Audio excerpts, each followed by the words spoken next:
They chose the wrong woman to profile tonight. General Amara McCrary's hands rest flat on the steering wheel as Officer Phillips yanks open her door. Step out of the vehicle. Now. His partner, Officer Wilson, circles behind her BMW, flashlight beams sweeping across the Westfield Heights parking decal on her rear window. "I'd like to know why I'm being stopped," McCrary says evenly. "You'll know when I tell you." Phillips snaps. "License and registration." She reaches slowly for her wallet. Wilson's hand moves to his holster. "Keep those hands where I can see them." McCrary complies, producing her military ID alongside her driver's license. Phillips barely glances at it before tossing both onto her dashboard. Westfield Heights address. Figures. You people always think the rules don't apply. I haven't violated any traffic laws. "Obstruction of justice," Wilson announces, stepping forward with handcuffs. That's what happens when you talk back. The metal bites into her wrists. Too tight. Deliberately so. McCrary doesn't resist. She photographs their faces in her mind. Phillips's crooked name tag, Wilson's worn badge number, the small scar above his jawline. They haven't noticed the slim communication device tucked inside her jacket's inner pocket. They shove her toward the patrol car, completely oblivious to the 3 stars they've just arrested. Introduction. The fluorescent lights in the station cast everything in sickly yellow. McCrary stands against a height chart for her booking photo, her posture military straight, expression unreadable. Across the room, Phillips and Wilson huddle near the coffee station. "Another Westfield Heights troublemaker," Phillips mutters, loud enough to carry. They move into nice neighborhoods and think they're untouchable. Wilson chuckles. She learned tonight. They always do. McCrary catalogs every word, every laugh, every careless gesture. When they finally allow her one phone call, she doesn't dial a lawyer. She doesn't call family. Her fingers move across the keypad with practiced precision. Stephen Whaley, Department of Defense. A voice answers on the second ring. "Authorization Sierra McCrary 70 Echo," she says quietly. "Unlawful detention by civilian law enforcement. Protocol Titan is active. Transmitting coordinates now." A pause. Then, "Confirmed, General. Response team is wheels up. Estimated arrival, 43 minutes. DOD assumes jurisdiction." She replaces the receiver just as Captain Bennett, the precinct's political liaison, barges to front doors, already shouting about making examples of checkpoint resistors and cleaning up certain neighborhoods. 2 officers escort McCrary down the narrow corridor to holding cell 3. The lock engages with a hollow clang. The wall clock reads 9:17 p.m. In exactly 43 minutes, every person in this building will understand exactly what they've done. McCrary sits on the metal bench, closes her eyes, and waits. Like my mom said, I'll never hit 1,000 subscribers. Let's prove her wrong. Hit subscribe now and stay tuned. This story is about to blow your mind. 2 hours earlier, the checkpoint materialized out of the darkness like a trap waiting to spring. Orange cones funneled 3 lanes of traffic into one, their reflective strips glaring under portable floodlights that turned the interstate into a stage. General Amara McCrary eased her Honda, according to the cue, watching brake lights flare red ahead of her. She'd taken this route home from the base 100 times. Tonight felt different. The line moved slowly. Cars ahead were waved through after brief exchanges. A flash of license, a nod, "Move along." McCrary kept her hands visible on the wheel, her military ID ready alongside her driver's license in the console. Standard procedure. No sudden movements. When her turn came, Officer Phillips approached her window with a flashlight that he aimed directly at her face. She didn't flinch. License and registration. "Good evening, officer." McCrary handed both documents through the window, her military ID on top. "May I ask what this checkpoint is for?" Phillips's eyes flicked to her ID, then passed it to her license beneath. His jaw tightened. Routine safety check. He studied her address, and something shifted in his expression. Westfield Heights. His partner, Officer Wilson, materialized at the passenger window, shining his own light through the interior. McCrary felt the weight of their attention change. sharpening into something else entirely. "Step out of the vehicle, ma'am."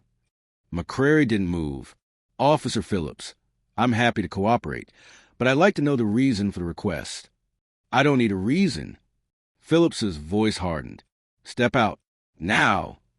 Wilson circled to the driver's side. "We're going to need to search your vehicle." "I don't consent to a search," McCrary said calmly.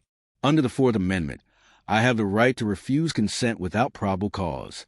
The temperature dropped 10 degrees. Phillips leaned closer to her window, his flashlight now pointed at her chest. "You think you know the law? You think because you live in Westfield Heights, you can tell us how to do our jobs?" "I'm simply exercising my constitutional rights." "Constitutional rights." Wilson laughed, a sharp bark that carried across the checkpoint. "Hear that, Phillips? We got ourselves a lawyer." "I'm not a lawyer. I'm a citizen declining an unlawful search." Phillips straightened, his hand moving to rest on his duty belt. "Out of the vehicle. Final warning." McCrary met his eyes. 23 years of military service had taught her to recognize manufactured authority, the kind wielded by men who confused a badge with power. She'd faced down warlords and hostile combatants in 3 theaters of war. She would not be intimidated by 2 local officers drunk on unchecked jurisdiction, but she also understood strategy. Sometimes you retreated to advance. She opened her door slowly, hands visible, movements deliberate. "Turn around. Hands behind your back." "On what grounds am I being detained?" "Obstruction of justice," Wilson announced. "Failure to comply with a lawful order." "I complied with every lawful order." "Declining consent to search is not obstruction." The handcuffs came out. Cold metal encircled her wrists, ratcheting tight, deliberately, painfully tight. McCrary's face remained impassive even as the steel bit into her skin. Around them, other cars slowed to watch. Phones emerged, recording. Phillips noticed and grabbed her arm, steering her toward the patrol car with unnecessary force. "You people from Westfield Heights think the rules don't apply," he muttered near her ear. "Tonight you learn different." McCrary said nothing. She memorized his badge number, 2847. Wilson's, 3392. The precinct insignia on their shoulders. The make and model of their patrol car. The precise time on the dashboard clock as Wilson shoved her into the back seat. 7:34 p.m. They had no idea what they'd started, but in exactly 2 hours and 43 minutes, they would. The backseat of the patrol car reeked of disinfectant and stale fear. McCrary sat perfectly still, her cuffed hands pressed against a hard plastic bench, every nerve ending alert despite her calm exterior. Through the wire mesh divider, she watched Wilson and Phillips conferring near the checkpoint's command tent. Phillips glanced back at her, then reached up and deliberately pressed a button on his body camera. The small red recording light went dark. Wilson did the same. McCrary's pulse quickened, but her face revealed nothing. She knew what came next. She'd seen it before in incident reports, read about it in civil rights case files, watched it unfold in countless viral videos. Officers who turned off their cameras were officers preparing to lie. The rear door yanked open. Phillips reached in and grabbed her arm, dragging her out with unnecessary violence. Her shoulder screamed in protest as he twisted her wrist upward, forcing her off balance.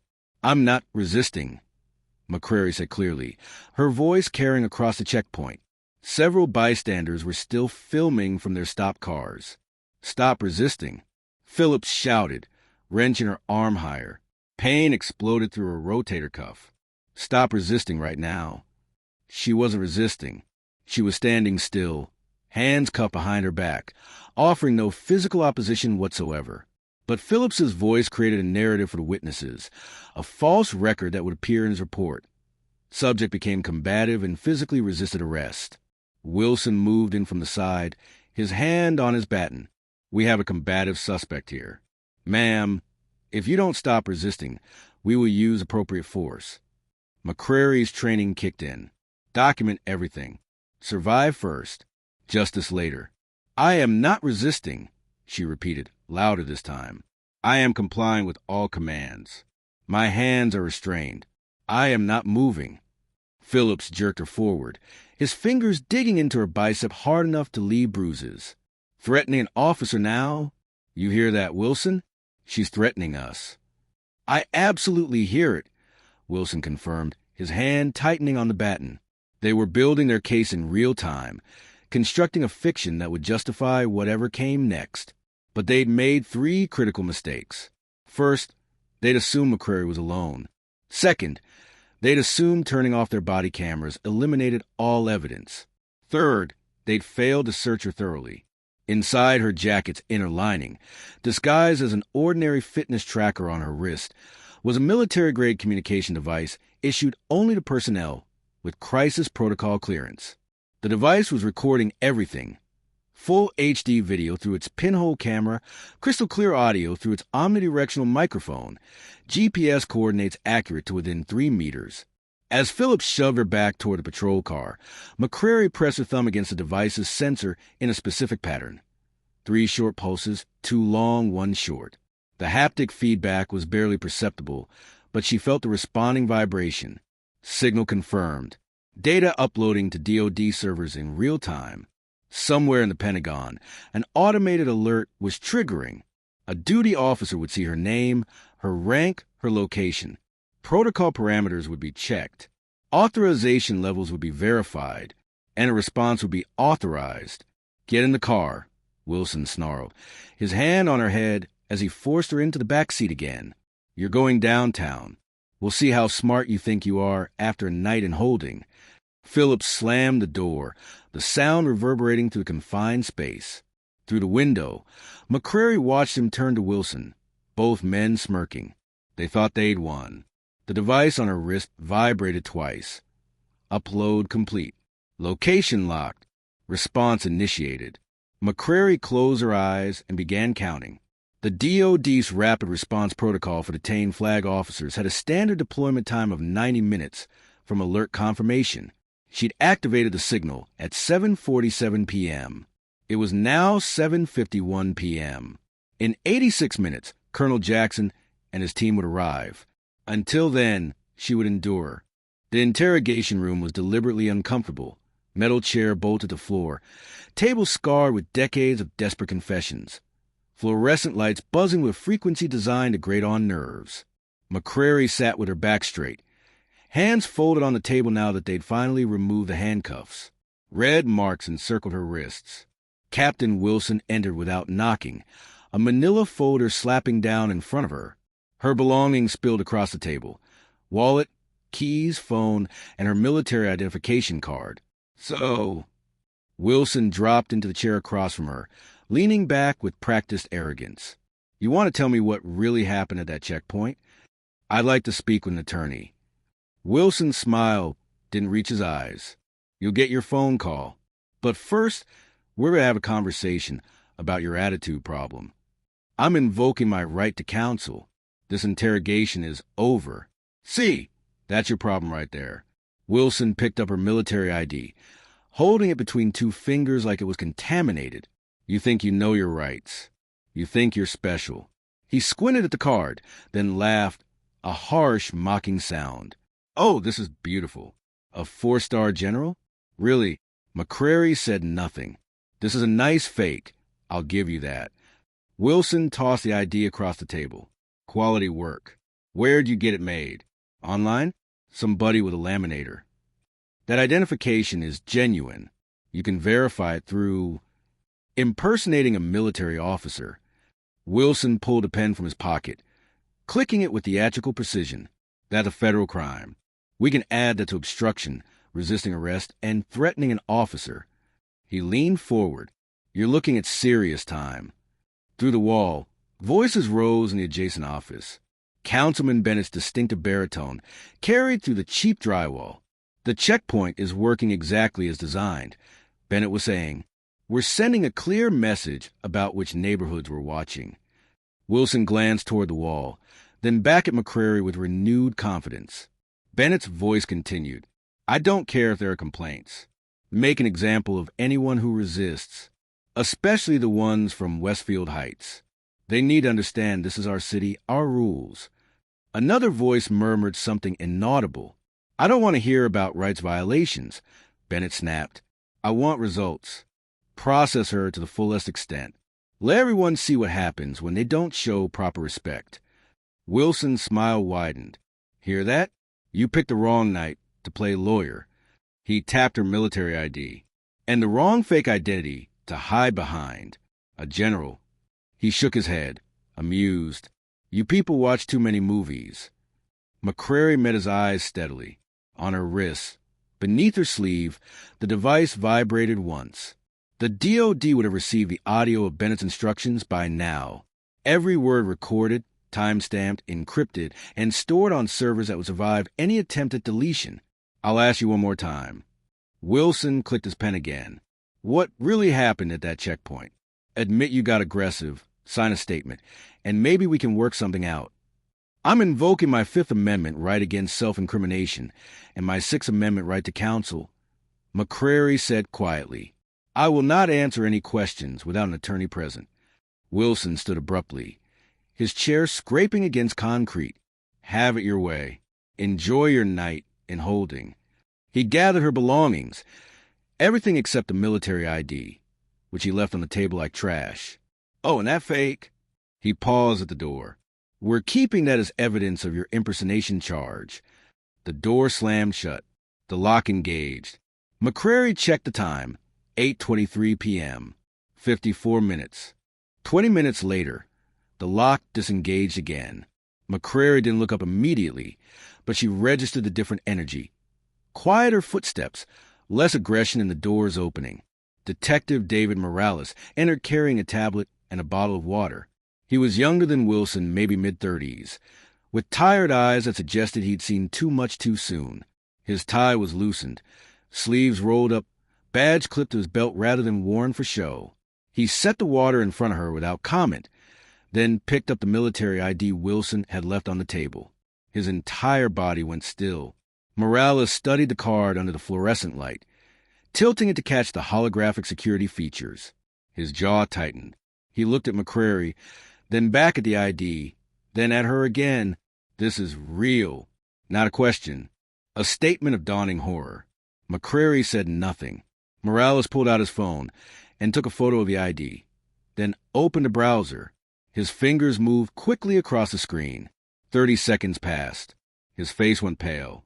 General Amara McCrary, Commander, Joint Task Force 7, Distinguished Service Medal, Legion of Merit, Bronze Star with Valor.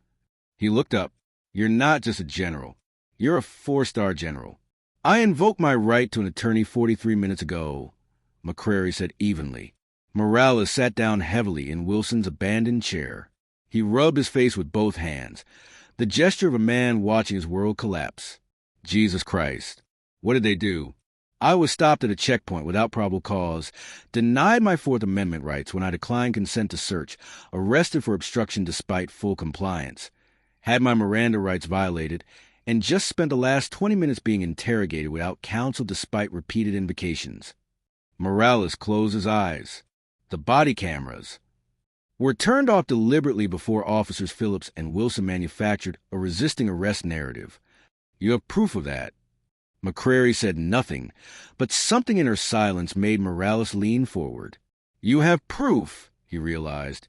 Oh, God, you recorded everything. I'd like to speak with my attorney now, Detective. Morales stood abruptly, pacing the small room. Wilson called this a fake ID. He's charging you with impersonation. Bennett is outside right now telling him to process you to the fullest extent. He stopped pacing, turned to face her. Do you understand what's happening here? This isn't just a bad arrest. This is Bennett's entire checkpoint program. The racial profiling, the targeted enforcement, that he caught himself. How long have you been detained? 2 hours and 6 minutes. Without being formally charged without an attorney, in violation of your constitutional rights. Morales pulled out his phone again, fingers hovering over the screen. I need to call this in. I need to notify. Who do I even call?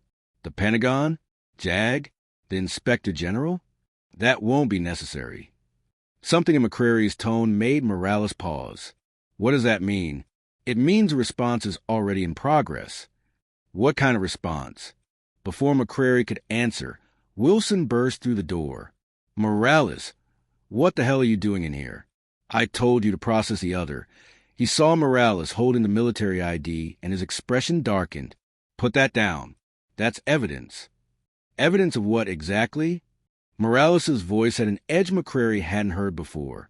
Tom, this woman is a 4-star general in the United States Army. It's a fake. I've verified it. It's real. Everything checks out. Her photo, her service record, her current posting. We just arrested one of the highest-ranking officers in the entire military. Wilson's confidence faltered for just a second before reasserting itself. She was resisting arrest. Your body camera was off. Technical malfunction. Both cameras? Simultaneously. Morales stepped closer to Wilson.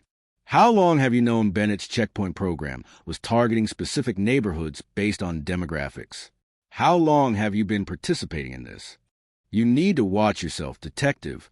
No, you need to watch yourself. Morales held up the military ID. Do you understand what you've done? Do you have any idea what happens when you unlawfully detain a flag officer? The phone in the outer office began to ring. Wilson glanced toward the sound, then back at Morales. She's being processed according to protocol. What protocol? The one where you ignore Miranda rights? The one where you hold someone for 2 hours without charges or counsel? The ringing stopped. Silence filled the space for exactly 3 seconds. Then the phone rang again. Insistent. Urgent. McCrary checked her wrist. 8:47 p.m. 30 minutes. The 30 minutes crawled by in tense silence. Morales had retreated to his desk outside the interrogation room, where McCrary could see him through the small window, typing furiously on his computer. Wilson had disappeared, presumably to consult with Bennett. The station's usual noise, ringing phones, murmured conversations, the crackle of radios, seemed muted, as if the building itself was holding its breath. At 9:17 p.m. exactly, the front desk phone rang. The desk sergeant answered. Listen, then his face went slack. Captain Wilson, you need to take this. Line 2. Wilson emerged from Bennett's office, irritation evident in every step. He snatched up the nearest phone and jabbed the button. Captain Wilson. Whatever he heard next drained the color from his face. Yes, I understand, but his eyes found McCrary through the interrogation room window. There must be some mistake. We have a suspect in custody who is impersonating. He fell silent, listening. His hand began to shake. The Pentagon. Yes, sir. I understand. He lowered the phone slowly, staring at it as if it had become something dangerous. Morales stood from his desk. Tom, they're coming. Wilson's voice was hollow. They're already here. The front entrance doors burst open. Colonel Marcus Jackson strode in, flanked by 4 military police officers in full tactical gear, their boots striking the linoleum in perfect synchronization.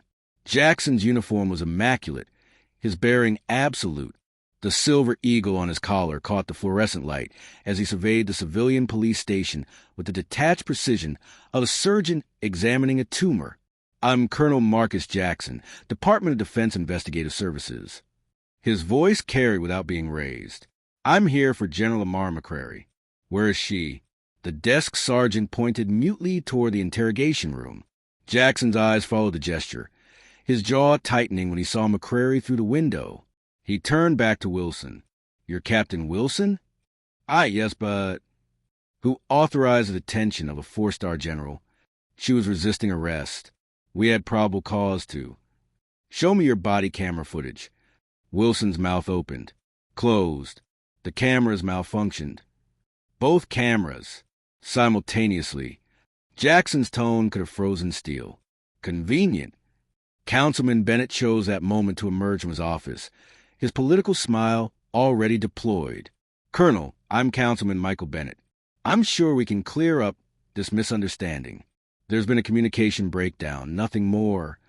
Jackson turned his full attention to Bennett. Are you the architect of the checkpoint program currently operating on Interstate 94? Bennett's smile faltered. I champion a public safety initiative that targets specific neighborhoods based on racial and socioeconomic demographics. Jackson produced a tablet from his tactical vest. Westfield Heights, specifically. 93% of checkpoint stops involve vehicles registered to that address block, despite representing only 12% of traffic volume. Those are simply the statistics. Those are federal civil rights violations. Jackson's finger swiped across the tablet screen. We have 6 months of documentation. GPS data, stop records, audio recordings of your instructions to officers to make examples of residents, financial records showing kickbacks from the private security firm contracted to operate the checkpoints. He looked up. Would you like me to continue, Councilman? The station had gone completely silent. Bennett's face cycled through shock, calculation, and finally desperate defiance. You have no jurisdiction here. This is a local police matter. Jackson held up a document. Authorization from the Secretary of Defense, countersigned by the Attorney General. As of 2,100 hours, this facility is under federal jurisdiction pending investigation of civil rights violations and obstruction of justice involving military personnel. The MPs moved past Jackson, securing the entrance and blocking Bennett's path to the door. General McCrary's arrest was the final component of a 6-month investigation. Jackson continued, his voice cutting through Bennett's attempt to protest. We needed documented proof of the program's discriminatory intent and the procedural violations used to enforce it. General McCrary volunteered to provide that proof. Morales, still standing at his desk, looked at McCrary through the window. Understanding bloomed across his face, followed by something like relief. Every word you spoke tonight was recorded, Jackson said to Wilson. Every illegal detention, every Miranda violation, every threat. The military communication device General McCrary was wearing transmitted everything in real time to DoD servers. He turned to Bennett, including your instructions to make an example of her. Wilson sat down heavily in the nearest chair. Jackson nodded to one of the MPs, who opened the interrogation room door. McCrary emerged, her posture unchanged, her expression calm despite the red marks still visible on her wrists. General McCrary. Jackson saluted crisply. Apologies for the delay. Traffic was heavier than anticipated. McCrary returned the salute. No apology necessary, Colonel. Your timing was perfect. She turned to face Wilson and Bennett, her voice carrying the weight of 3 stars and 23 years of service. Gentlemen, you're under arrest. The police conference room had been transformed in less than an hour. The motivational posters and community outreach photos were still on the walls, but military-grade laptops now covered the table, their screens glowing with data streams and encrypted communications. 2 MPs stood guard at the door. Another monitored the building's security feeds from a portable command station in the corner. Colonel Jackson stood at the head of the table, a projection screen behind him displaying the DoD seal. McCrary sat to his right, her wrists bandaged, a fresh uniform replacing her civilian clothes. Morales occupied the opposite side, his position both literal and symbolic, neither fully with the military investigators nor with his former colleagues now being processed in holding cells downstairs. Let's begin with the overview, Jackson said, tapping his tablet. The projection screen came alive with a map of the city, color-coded and dense with data points.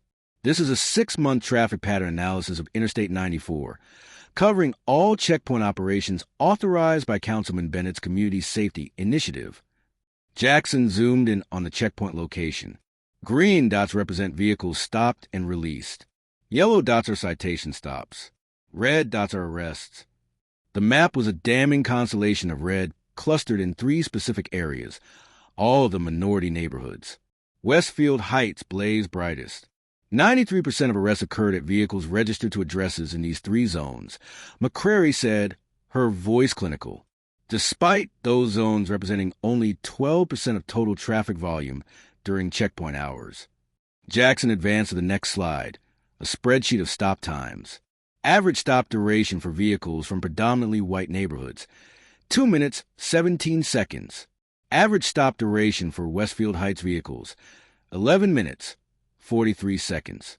The disparity is statistically impossible to explain through legitimate law enforcement factors. Morales stared at the numbers, his jaw tight.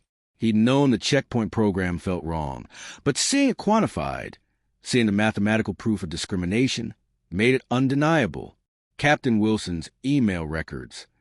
Jackson pulled up another document, the email header clearly visible, from Wilson Thomas, Captain, to Phillips Daniel, Officer, Martinez Rosa, Officer, Chun Michael, Officer. The subject line read, Checkpoint Focus Areas, Confidential. Jackson read aloud, quote, Focus enforcement efforts on vehicles from Westfield Heights and adjacent neighborhoods. These areas have the highest resistance to our presence. We need to establish clear consequences for noncompliance. Bennett wants results. End quote. Another email appeared, dated 3 weeks later. Quote, Remember, these people think they can talk back and cite rights. Don't let them control the interaction. If they resist consent to search, we have obstruction protocols. Document everything as resistance. End quote. That's a written instruction to manufacture probable cause, Morales said quietly.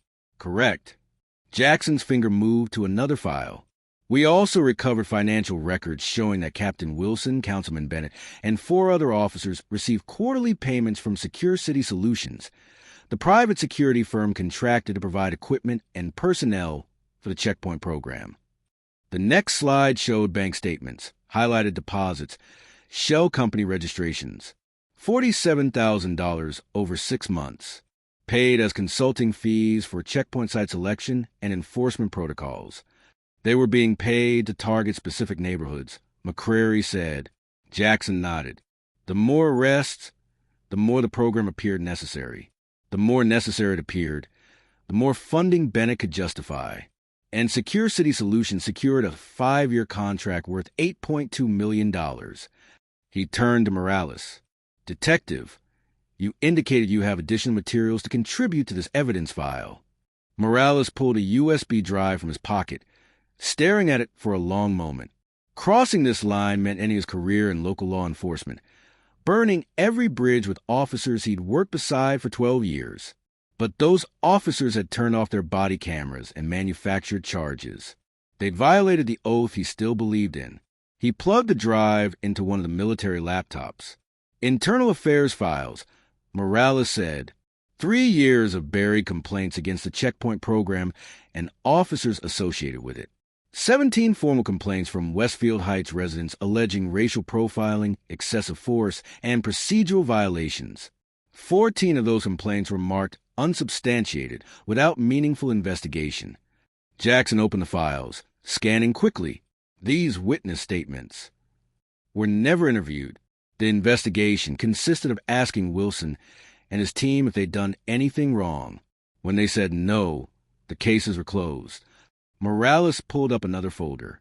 This directory contains deleted body camera footage.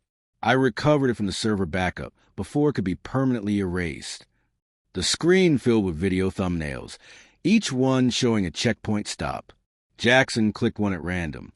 The footage showed an elderly black woman being ordered out of her vehicle, her protest ignored, her purse dumped on the hood, and searched without consent.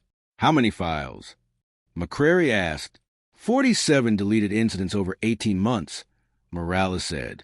Every single one involves a person of color. Every single one shows procedural violations.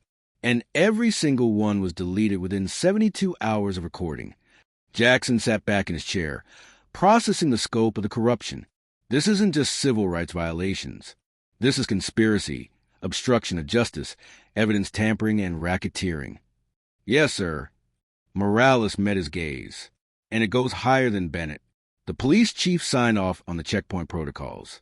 The mayor's office approved the Secure City contract despite 3 competing bids that were significantly lower. McCrary looked at Morales with something approaching respect. You've been documenting this for a while, haven't you? 6 months, Morales admitted. Since about the same time you started your investigation. I just didn't know who to trust with it. You know now, Jackson said. The federal prosecutors arrived at 11:34 p.m., their presence announced by the distinctive cadence of expensive shoes on linoleum. Assistant U.S. Attorney Sarah Chun led the team, her briefcase already open before she reached the conference room door. Behind her, 2 junior prosecutors wheeled document cases containing subpoenas, warrants, and indictments prepared weeks in advance, waiting only for the night's final piece of evidence. General McCrary, Chun extended her hand. Thank you for your service to this investigation. I understand tonight was particularly unpleasant. McCrary shook her hand firmly. The evidence was worth the discomfort. Chun took the seat Jackson offered, her team arranging themselves efficiently around the table. Colonel Jackson briefed me en route. We have the stop data, the emails, the financial records, and Detective Morales' internal files. That's enough for criminal charges against Wilson, Phillips, Bennett, and potentially the police chief. But McCrary heard the unspoken caveat. But proving Bennett orchestrated this as policy rather than just failing to supervise rogue officers requires showing intent and pattern. Chun pulled a laptop from her briefcase. We need the connection between the discriminatory enforcement and Bennett's stated objectives. We have it. McCrary nodded to Jackson, who pulled up a new set of documents on the projection screen. Bennett's official proposal for the checkpoint program, submitted to the City Council 14 months ago. The document filled the screen, Bennett's signature prominent at the bottom. Jackson highlighted specific passages. Quote, enhanced law enforcement presence in high-density residential areas will establish clear community standards and encourage voluntary relocation of residents incompatible with civic expectations. End quote. Chin leaned forward. That's coded language for displacement. It gets better. McCrary advanced to the next slide, meeting minutes from a closed-door city council session. Bennett addressing concerns about the program's focus. Quote, we're not targeting neighborhoods. We're creating an environment where certain property values naturally correct to reflect appropriate market conditions. If residents choose to relocate as a result, that's their decision, not our policy. End quote. He's admitting the goal is to drive people out, Morales said, his voice tight with anger. Jackson pulled up another document, property records and zoning proposals. 3 weeks after the checkpoint program launched, these parcels in Westfield Heights were rezoned from residential to mixed-use commercial. 2 months later, this development group, Summit Horizon LLC, filed proposals to acquire 17 properties in the targeted area. Let me guess, Chin said. Summit Horizon has connections to Bennett. His brother-in-law is the managing partner. McCrary brought up corporate registration documents. And Summit Horizon has donated $240,000 to Bennett's campaign fund and associated PACs over the past 3 years. The room fell silent as the full scope became clear. This was never about public safety, Morales said quietly. It was about using law enforcement to terrorize residents, tank property values, and force people to sell at depressed prices so connected developers could buy up the neighborhood. Chun was already typing notes. That's not just civil rights violations.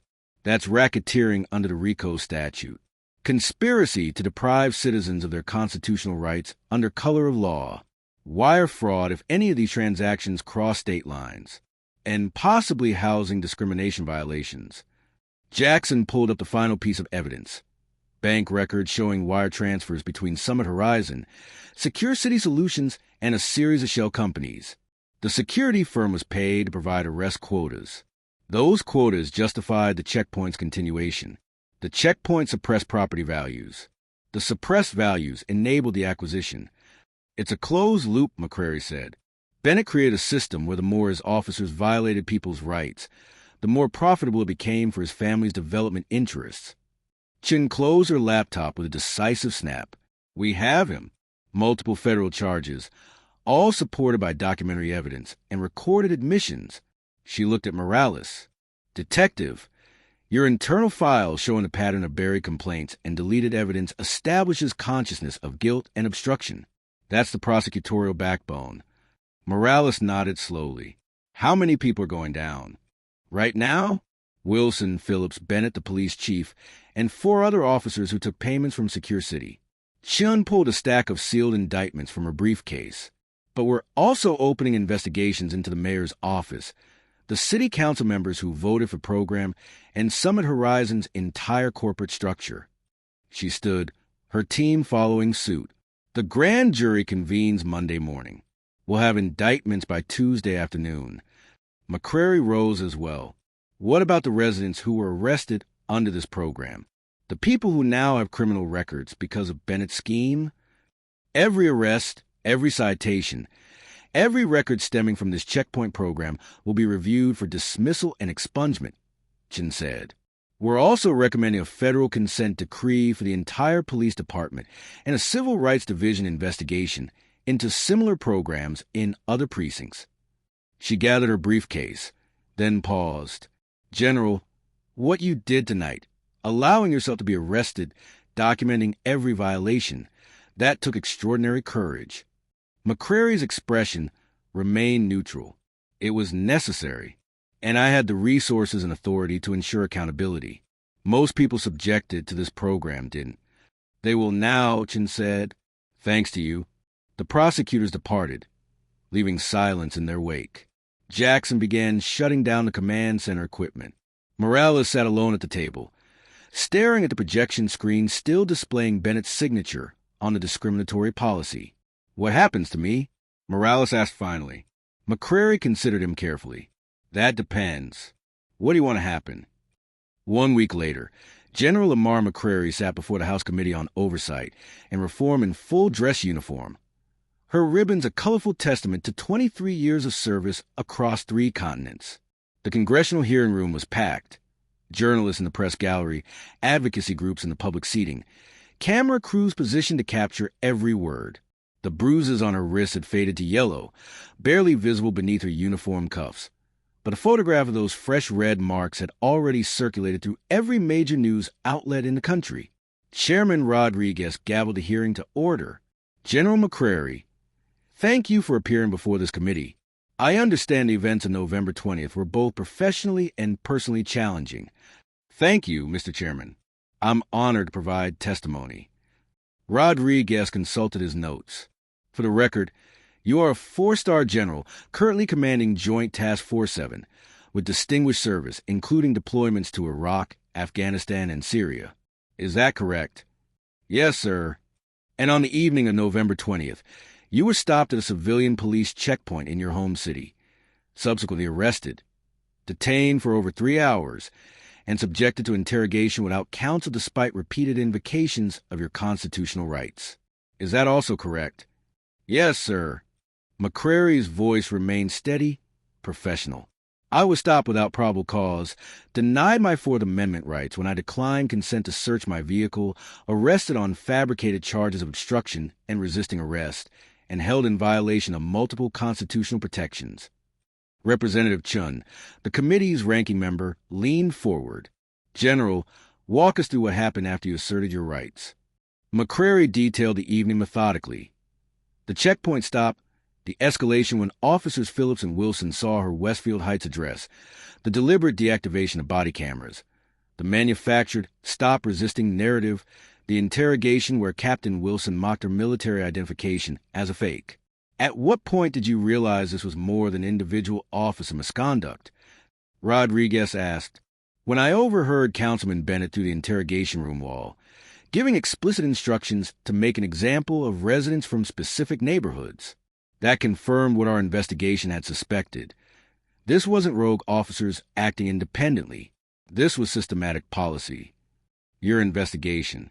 Chen's emphasis on the word drew murmurs from the gallery. General, clarify for committee. Were you aware before your arrest that you were part of federal investigation? Yes, ma'am. I volunteered 6 months ago to serve as a test case when the Department of Defense and the Department of Justice launched a joint investigation into civil rights violations at this checkpoint program. McCrary glanced at the packed gallery. We had statistical evidence, financial records, and witness testimony. What we needed was documented proof of discriminatory intent and systematic constitutional violations from someone whose testimony would be unimpeachable. So you allowed yourself to be arrested. I provided the opportunity for the system to either respect constitutional rights or violate them. The officers and officials involved made their own choices. Rodriguez pulled up a document on the large screens flanking the hearing room. This is the heat map from the DOD investigation, showing 6 months of checkpoint stops. General, explain what we're seeing. The red dots represent arrests. As you can see, 93% cluster in 3 predominantly minority neighborhoods, despite those areas representing only 12% of traffic volume. The statistical impossibility of this occurring through neutral law enforcement is approximately 1 in 14 million. Representative Thompson, a member known for his law enforcement advocacy, spoke up, "General, isn't it possible these neighborhoods simply had higher rates of traffic violations or outstanding warrants?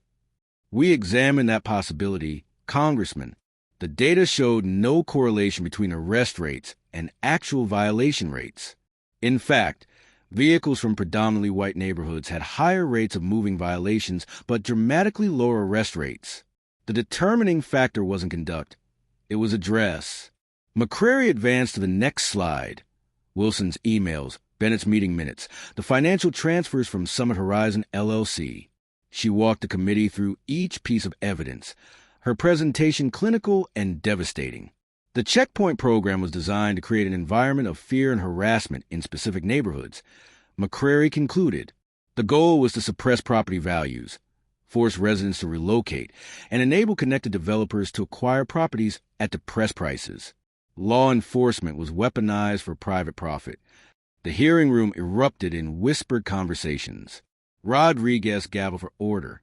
"General McCrary, what is the current status of those responsible?" McCrary allowed herself a small, satisfied smile.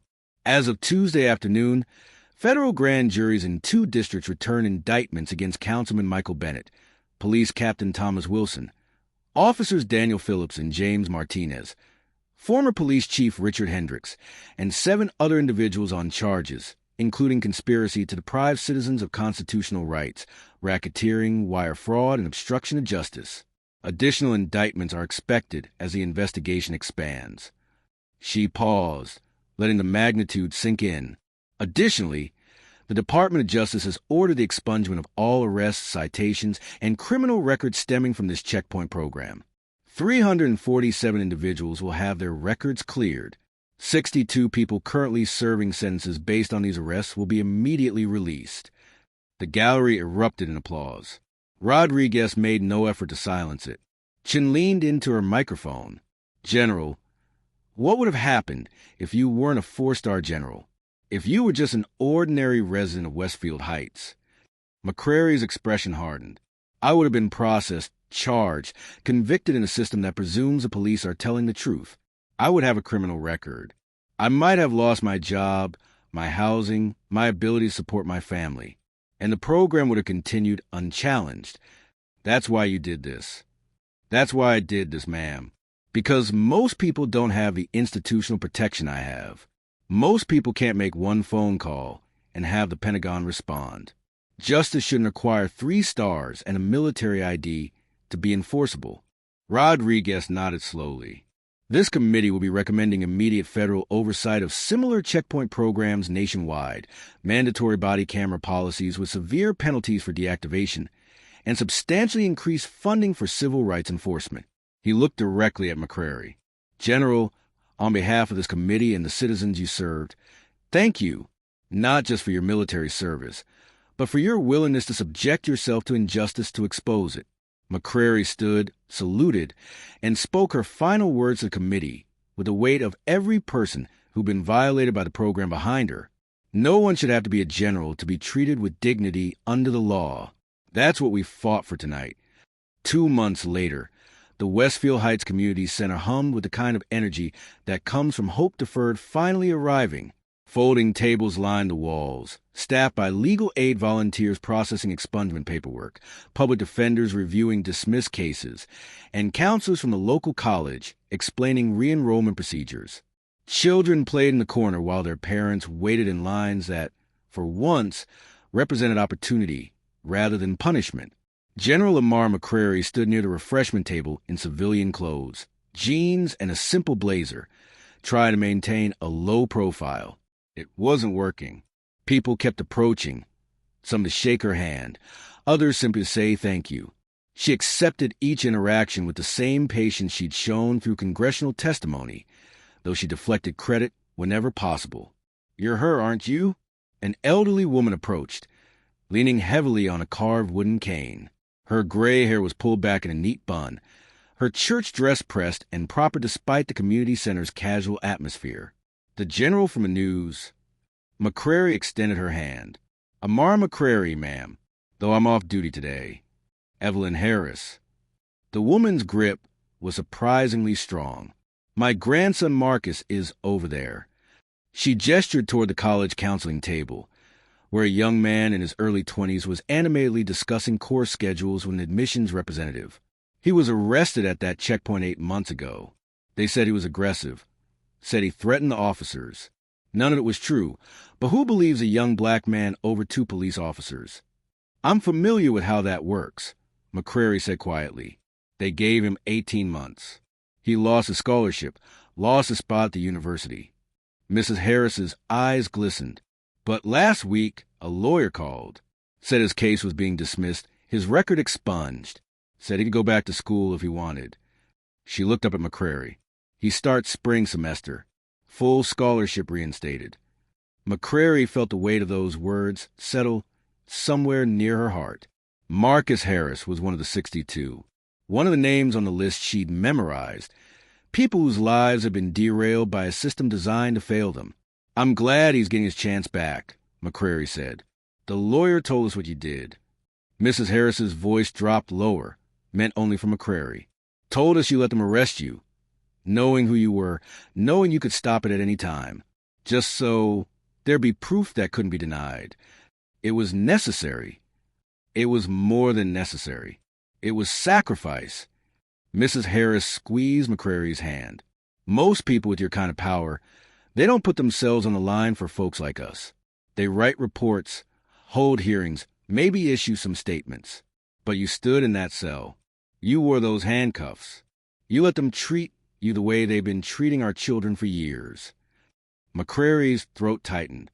Mrs. Harris, I had protections your grandson didn't. I could make one call and have the Pentagon respond. That's not bravery, that's privilege. Maybe so, but you used it right. The elderly woman's eyes held a lifetime of disappointments and the fragile beginning of renewed faith. You could have just driven through that checkpoint, showed them your military ID, and gone home.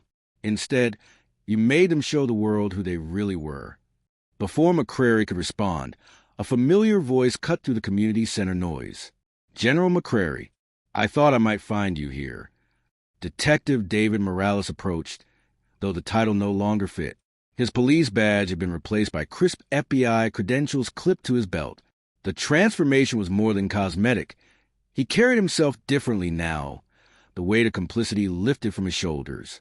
Agent Morales, McCrary said with a slight smile. How's the transition? Challenging, humbling, necessary. Morales nodded respectfully to Mrs. Harris before turning his attention back to McCrary.